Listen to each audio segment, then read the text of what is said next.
Welcome to the kitchen. We're not here to make a baking video, although that's what it might look like, but I've brought you in here today because part of the process I'm going to show you needs running water, and I don't have running water in the studio. So here's my setup, really simple, just thought you'd be interested to see this anyway. Just my iPhone on this swan neck stand, plugged into the power, and drawing board ready. So here's everything I've brought to the house from the studio. I'll show you what I've done and what I'm going to use to show you how it was done. So this is a version of this drawing which was taken from this drawing. So we're going deeper into a piece of work by making a selection from a drawing, working from that, and then working from the sketch. So it's removing it each time a little bit from the photograph that the first drawing was made from. And it's mixed media. I've used gouache paint and wax crayons as resist mediums. So basically a resist is something that separates your paint from the surface of the paper, which you can remove afterwards like masking fluid, or you can scratch into like the wax crayon. You can see the texture there is where I've scratched into the wax crayon through a layer of Indian ink. So and then I've added to it as well with ink pen and coloured pencils. So what we need is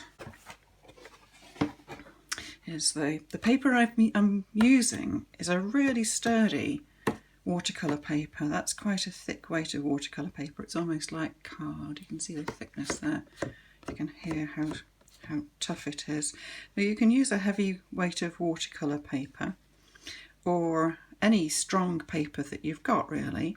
I've tried this technique out on cardboard and all sorts of things, and it's not really too important what you use. And you don't have to use expensive watercolour paper like this is. This is some Saunders Waterford, but I've got quite a lot of it, so I was able to just cut a scrap of that to use. But use whatever you've got to hand, as long as it's going to get soaked with water. So you need to make sure it's not going to fall to bits when it gets wet. Some watercolour paints. This is for finishing off at the end. The same pencils that I used in the coloured drawing, same colours, coloured pencils, a seam picker, a little pot for squeezing the white gouache out into, and then I've brought different sorts of white water-based paint. The one you don't want is acrylic paint. This will not work, because you want a white paint that will re-wet after it's dry. So there's white watercolour there, white gouache. This is another make of gouache, and there's another white watercolour. The gouache tends to be best, but very often if you've had the tubes for quite a while, they harden up. I think this one's probably going to be okay. I'll use that one. Those on one side. I've got a candle and some wax crayons. So these are going to stop the ink that I'm going to use sticking to the paper and create an interesting textural effect. Eraser, pencil for the planning out, just one brush, and an ink pen. That's going to come in useful at the end for finishing off. The inks I've got are, there's a calligraphy ink there, which I think is waterproof, but I'm not sure. If you're not sure, test your ink, put it on a piece of paper and then let it dry and wash it off under the tap. See if it washes off, you don't want it for this technique. If it doesn't wash off, that means it's waterproof when dry, which both of these are. This is probably quite a commonly available ink. Just it's black Indian ink, Winsor & Newton's, and it's ideal for doing this technique with. This bottle I've got is actually an old bottle, and the ink is all clumped up in it. I've discovered the reason why that happens is because if you don't use distilled water, if you use ordinary tap water, it curdles and it ruins your whole bottle of ink. So if I've dipped a brush in this, which has got an ordinary tap water on it, that's probably the reason why the ink is spoiled. So having discovered that, I now get my water for use with Indian ink or waterproof ink. I get it out of the tumble dryer or out of a dehumidifier. So essentially that's distilled water. And so this is the one I'm going to use, which is a Liquitex ink. It's carbon black, and carbon black is usually waterproof when it's dry. So checked on the bottle, and it's an acrylic ink, and I've checked it on a piece of paper and washed it off, and it does indeed stay waterproof after it's dry. So that's what I'm going to use. So my first step is going to be to make the rectangle. I'm just going to carry on working the same size as I achieved in the drawing in this study. So to find the rectangle, I simply slipped it under the viewing corners that I made.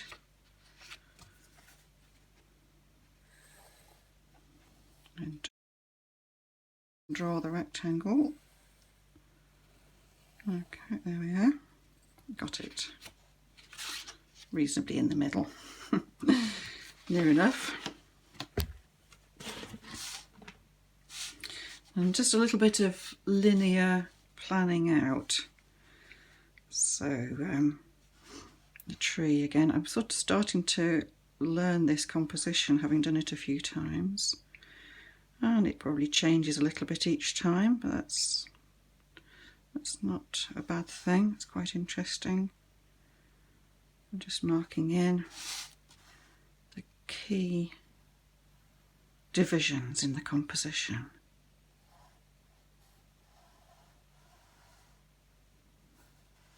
Something like that. And then here's the line of the edge of the ice and snow.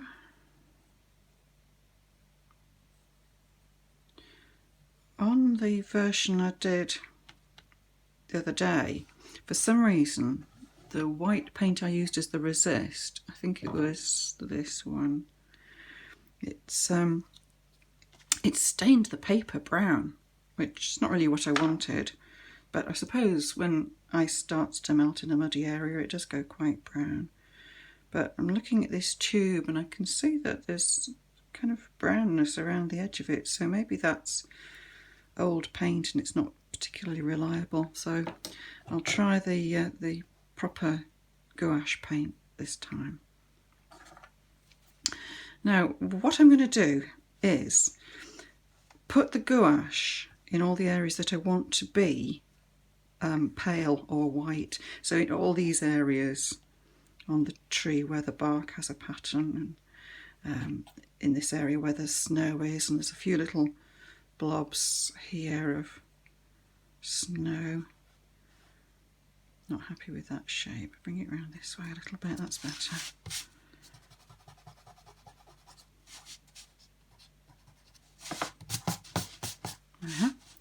There. Mark these two little shapes here which I really like. Two little V shapes which I think are quite interesting. So those are going to be painted with white gouache, and the white gouache, it's watercolour paint. Gouache is watercolour, but it's got more thickness and body than the normal watercolour that you use for painting with. And you can get all the usual colours in gouache and use it for painting, but this just requires the white. And what it does is it creates a layer between the paper and the ink. And so you put the white gouache on, let it dry, put the ink on, and then when the ink is dry you wash it under the tap, which reactivates the white gouache. There we are, and okay, that's where the white gouache is going to go. And when you've reactivated the white gouache, it washes the ink away from those areas where the gouache has been. Don't worry if you're finding this a bit confusing, you will see how it works as we go along. So I'm going to put, before I put the white gouache on, I'm just going to put in some of the wax crayon.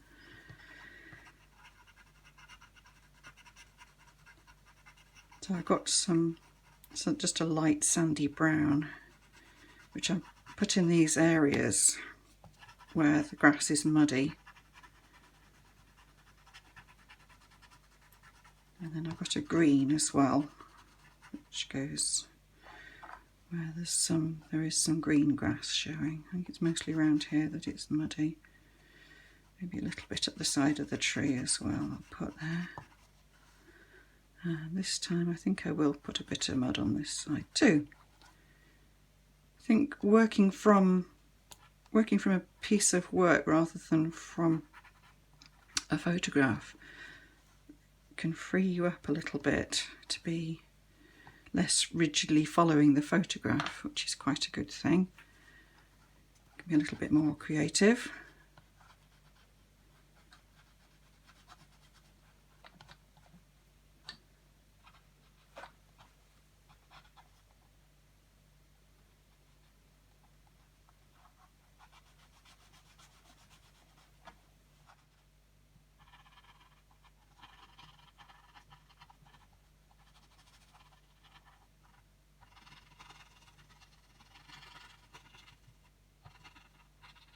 Pressing quite hard with the wax crayon, because I do want to be able to. What will happen is the ink will just lie. It'll clump a bit and make strange patterns on the wax. And when it's dry, I can scratch through it with the seam picker. You can use any sharp, pointy implement you've got. But having lost my set of compasses that I was using to prick holes in paper for stitching, I had to find something else, and I found that's quite a good tool. You may have a proper scraper board tool, I don't know. Of course, they're probably the best.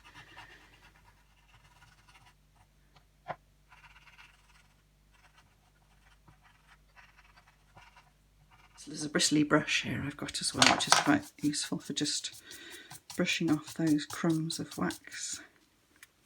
Right, so let's put some gouache on.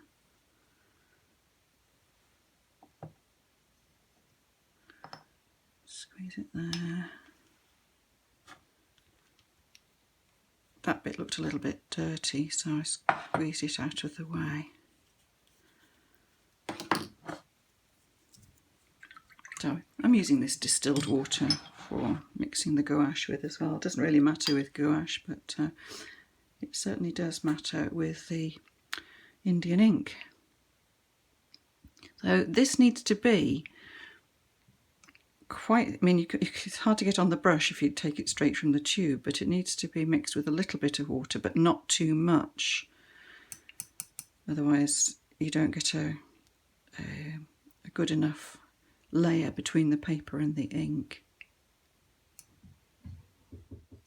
I've just remembered I didn't put any candle wax on, so just looking at the areas on the bark where I've got scratched texture reminded me that I put a little bit of wax crayon there. I'm going to put a bit more on this time because I think that area is a bit flat and black, so maybe just a general little rub of candle wax will break that up a little bit. That's probably enough. It's impossible to see where it is, which is the exciting part. So what I'm going to do is paint the snow white. Remembering that this is going to be washed away. This is only there to stop the ink from sticking to those places, which I suppose a valid question would be to ask is, well, why bother putting the gouache there if you're just going to wash it away and the ink's not going to go there in the end at all? Why not just not paint those areas with ink? But what you get is, especially at the edges, you get a sort of unplanned texture. And sometimes there are little bits where your brush might just have missed, which create interesting and exciting bits of texture. I need to turn it round, and I need to hold it up and have it at an angle so that I can see better. I'm having the light shining on it where I've put the paint. Trying to get it put on nice and thickly. In fact, I'll probably, just to be sure, I'll probably put 2 layers on. Put this layer on, let it dry, and put another layer on. There's nothing worse than getting to the point where you're washing the ink off and nothing happens. So I always every time I do this, I expect it not to work. But it does. It works really well. But I think it is important to have got enough gouache on. So this is worth taking some time over. Now I'm going to paint it on all these pale bits of bark, but I'm leaving a little gap between the ice there. I'm leaving a little gap where my pencil lines are, so that there'll be a little bit of a black outline along the tree.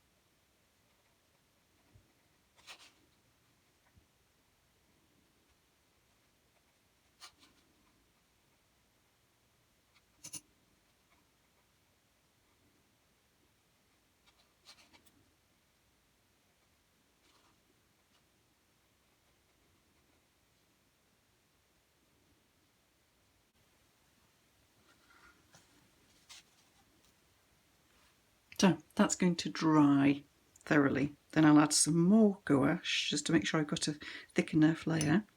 Then that'll have to dry, and I'll come back when it's time to add the ink.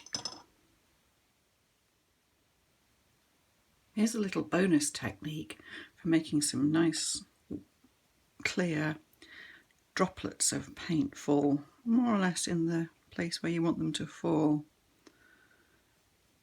It can be a bit hit and miss, especially if you try and flick them on.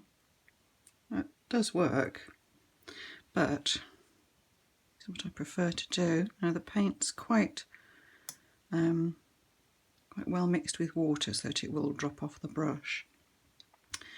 Take the finger of the other hand and just tap, and the paint sort of jumps off the brush and lands straight down on the paper, so it makes nice clear round marks. So to complete this test piece, I've added some brush marks of white gouache here. That's quite weak, that's a bit stronger, that's stronger still.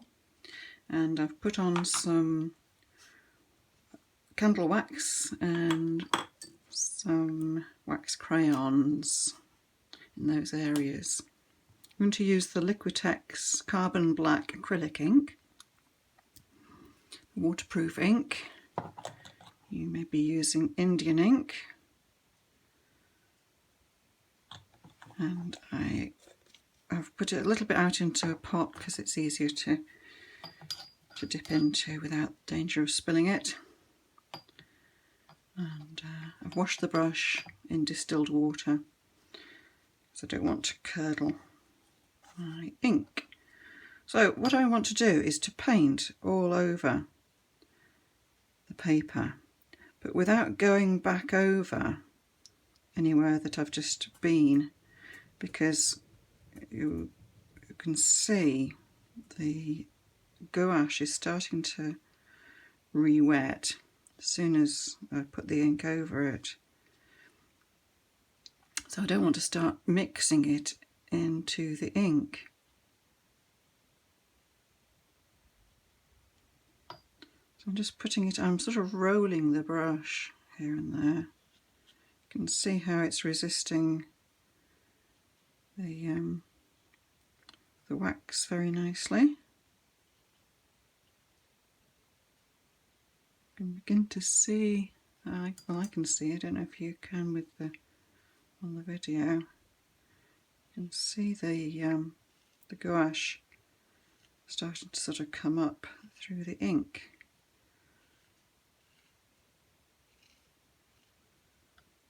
So you see this rolling just allows the ink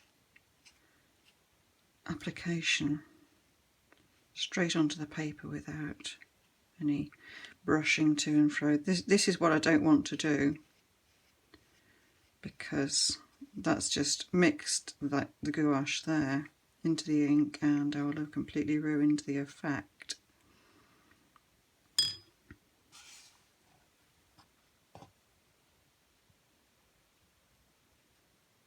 See the ghost of the gouache coming up through. So it'll be dry probably in 20 minutes to an hour. So we'll come back and do the final part. Alright, here's the test piece in the sink ready for a wash. There's a little area just here which is still a bit wet, which we'll see what happens with that bit.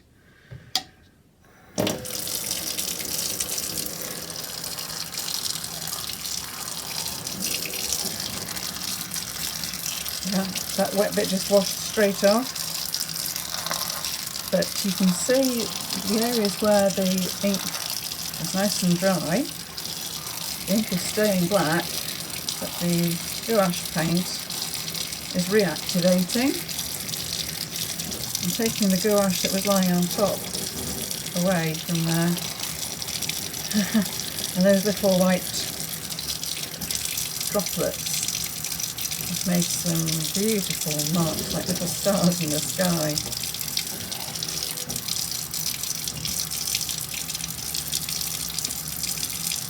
There was my white candle wax, and here it would appear that there's some areas that were a little bit wet, like this corner here. I think these bits were wet as well. So we've got these unexpected, unplanned bits of texture. It's really gorgeous, I love that. So that's saturated the paper, and when that's dry, that can be drawn onto. You can use pencils or ink pens on there. Ink pens are not quite so happy over the wax, but you can get away with a little bit of drawing with ink on top of the wax. And the three different strengths of gouache haven't really made much difference. The weak gouache there is perhaps slightly more textured at the edge, that's all. Where it was thicker, it's really protected the paper from the ink.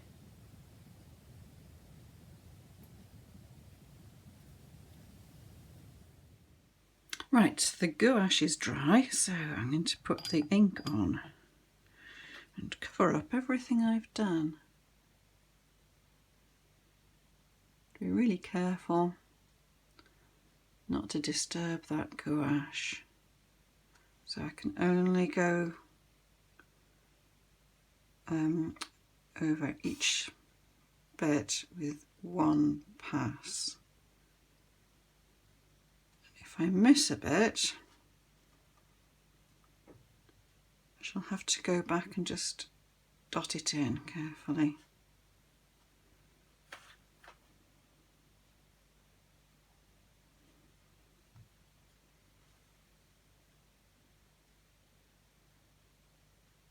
I like to create a border around the edge. So I'm just going just slightly outside my pencil line.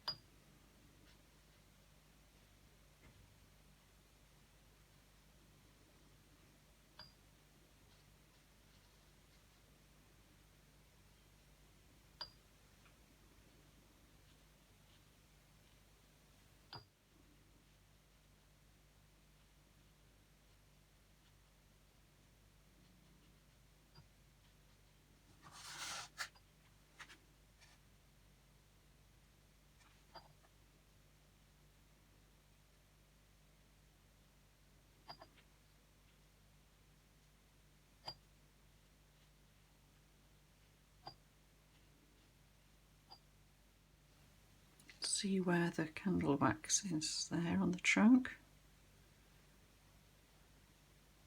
and where the crayon is. Colour is showing really clearly.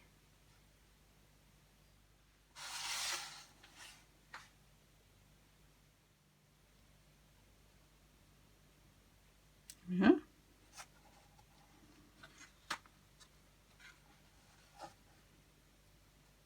So that's got to dry,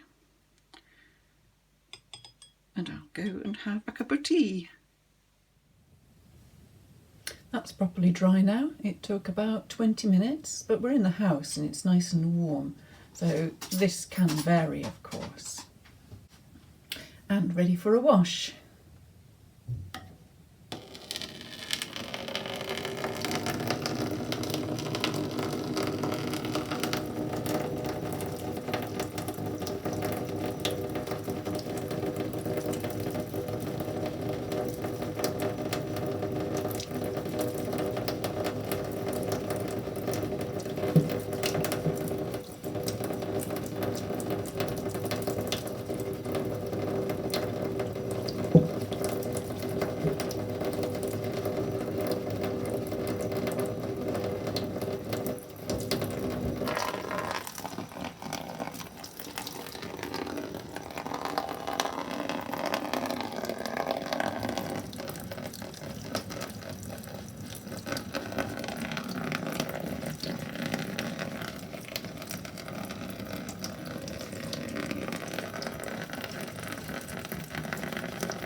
There we are, ready to work into with pencils and scraping and pen, but of course that has to dry too. And now the paper's dry, I can play around with other mediums. So my watercolours first. I just want to colour the trunk of the tree, and I've got some colour testing I've been doing. This section of my paint box where I've got burnt sienna, which is really orange. I don't think it's going to help. I've got raw umber next there, burnt umber, and there's indigo. And the raw umber was too yellow, burnt umber was too red, but I mixed them together and put a dot of indigo in as well, which just cooled it down and made the colour that I think I want. So I'm just going to brush it on to the bark of the tree.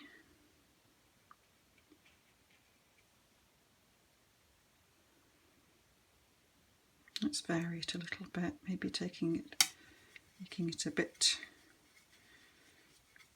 cooler and greyer down at the bottom.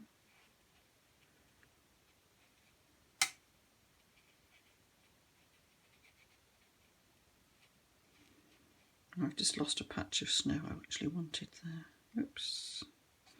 See if I can dab that out. There it is, back again.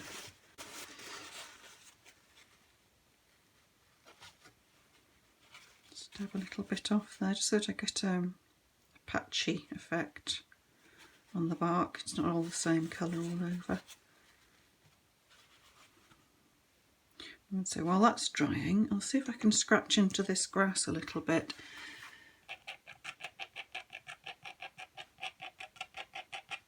So this is scratching through the little bit of ink that's stuck on the surface of the wax crayon.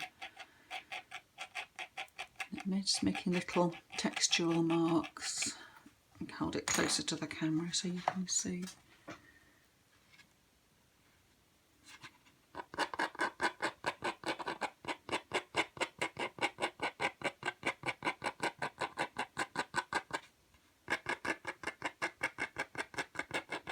There's bits here where the ink clumped together has made some thicker patches, so you can see the marks more clearly in those.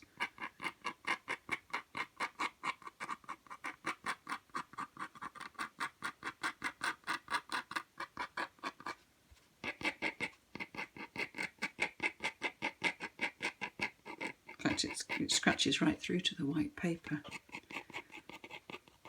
Lots of variety.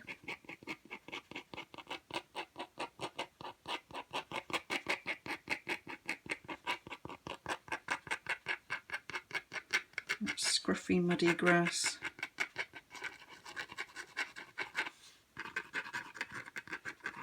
And then all the brown parts are where the leaves of the tree are rotting down into the soil. It's muddy and composty. Leaf mould there. Of course, where the ink has just gone onto the bare paper, it can scratch a little bit of it off. I think it might be a little bit damp there. That's why just need to avoid that for the time being.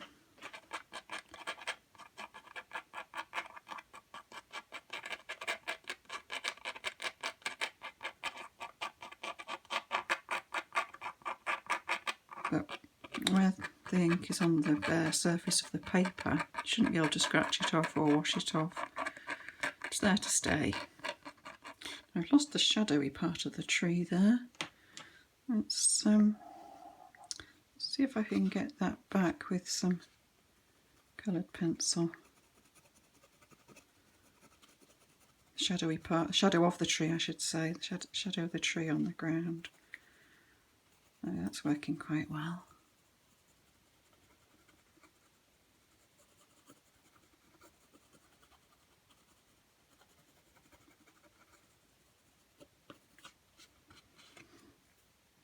And then I didn't get these green bits up at the top here with the wax crayon.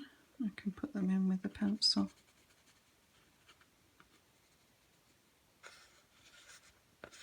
Just a bit more in there perhaps.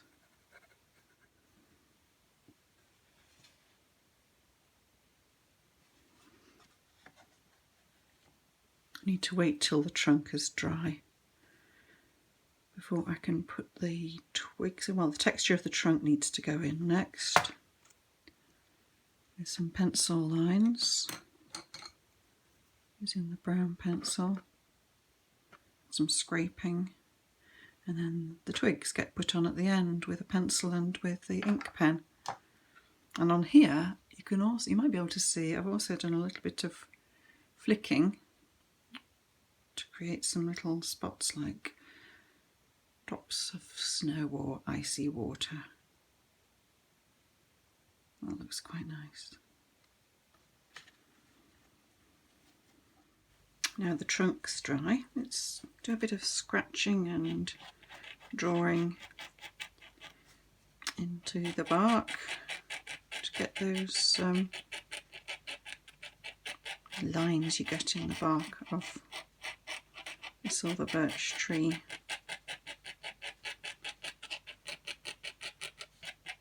Where there was some candle wax. I think I put a bit too much candle wax on there, but never mind. I can put some black ink back if I want to.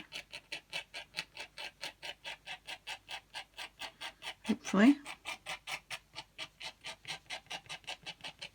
that will give a little bit of texture. Let's use this colour to draw these lines, sort of following the contour of the cylindrical shape of the tree trunk.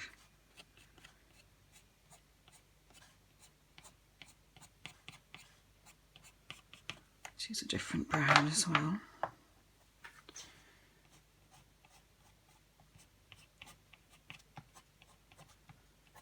Try not to make it too even. Now, can I get these shapes back with my pen? Lost a little bit there. No, it doesn't want to go on top of the wax. Let's try some ink.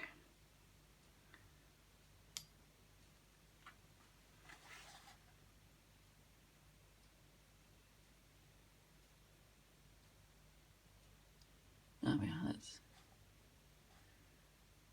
brought that back a little bit. Well, that's quite nice. That's actually catching in the scratches that I've put on. Ooh, that's really good. Actually making some fine lines in those scratches.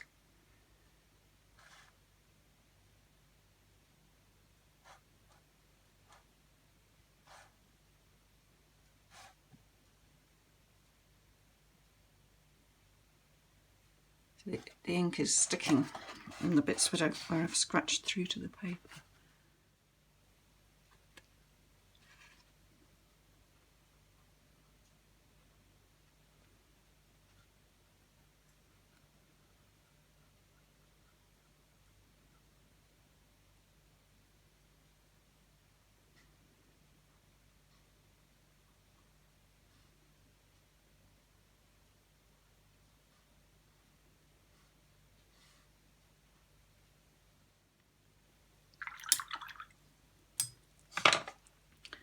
Where's my pen? Lost it. Oh, there it is. Just want to put a few dark marks around these bits of green.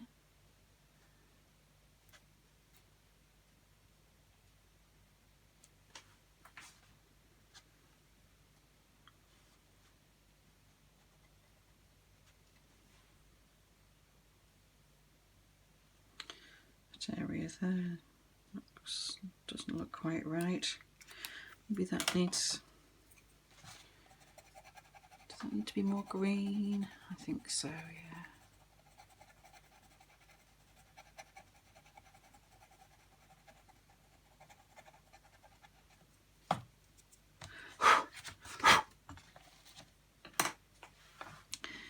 Maybe back with the ink again.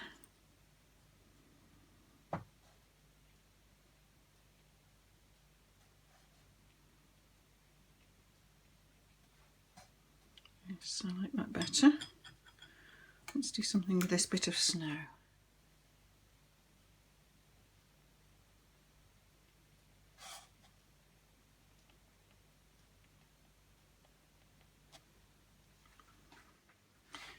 Not taking ink. Oh yes, the ink's going over the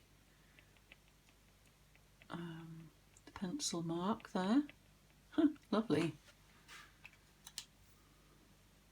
So finally, I just want to draw the hanging twigs in, and with this you have to kind of decide where you're going to go and then just go for it. Can't hesitate. Can never make them quite the same twice, but it's as long as you get an idea of the texture of the way the branches go. It should be convincing. These ones at the back are much thinner, aren't they?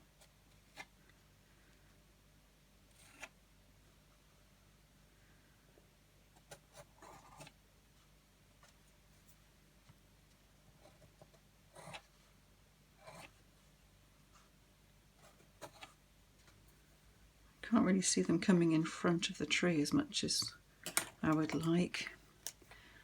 Let's see if the pen will help with that.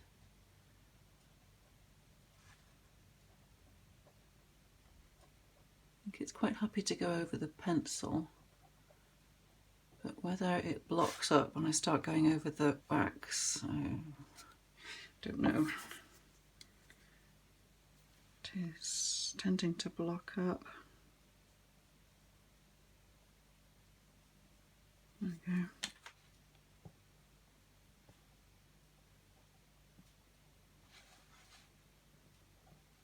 No, I think I've ruined it. I think I've ruined this poor pen. Yeah, it's blocked up. Well, I think if I leave it for a little while, it'll probably come back to life. So I shall leave that for now. And perhaps come back, do a bit more ink on it, and I do like those little white spots, so I'll flick some white spots on it as well. But there we are, there's mixed media. Goodness, what's gone into that? Gouache, wax, crayons, candle wax, Indian ink, ink pen, watercolour pencils. If you haven't already got all the materials that I've used, don't worry. Of course, you can go shopping for them online, or just use whatever different mediums you do have and create your own mixed media study from your drawing. Explore and have fun.